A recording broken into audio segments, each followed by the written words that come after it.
My name is David Warner, and I am co-owner with my wife Christine Cortese of City Feed and Supply. Well, we lived in the neighborhood before we opened the business. The space was vacant. The previous business had gone out of business, and we just thought it would be nice to have a store that sold food that we actually ate. But if a smile shows you certain, throw back the curtain, let us see. 'Cause it's a dead end of places you have always loved. Let's count the faces, just don't think you've seen enough. Oh, Belinda, one night ain't gonna kill you. I don't know, Logan, what do you think makes a good boss? What do you think the characteristics of a good boss are? Characteristics of a good boss: not overbearing, energetic, the willingness and ability to listen at a moment's notice, to shift from number crunching to being able to listen, and customers kind of being polite but tapping their feet, kind of waiting for everything to roll along, maintaining your calm throughout all that. I don't think it's drastically different from any other neighborhood of Boston, but I think the particular balance for me works. There are students, but a lot of other neighborhoods get dominated by students.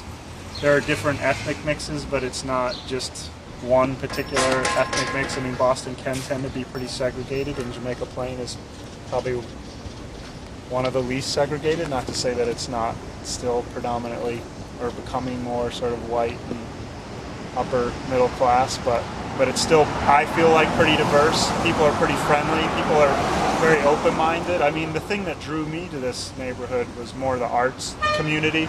My friends are artists.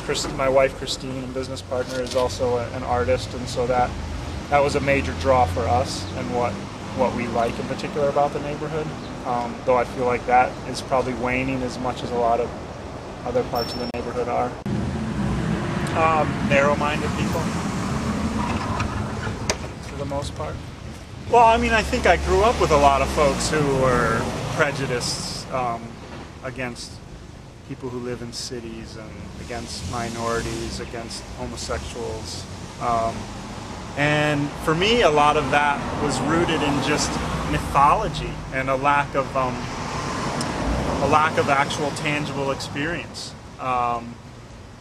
And I feel like, I still feel a closeness to a lot of the people I grow up with, because I know that in their hearts they're good people, and if you were broken down on the side of the road, they wouldn't, inquire as to your origin or your gender, or if anything, they'd be more curious about that when they were faced with just the tangible experience, and it wasn't just about being in the living room with their friends and relatives who'd never met anybody and talking about how crime is horrible in the city and different stereotypes and what have you.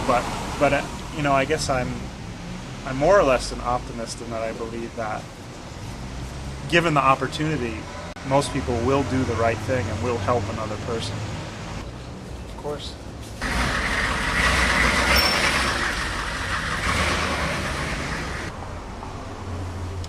Opportunity, I guess.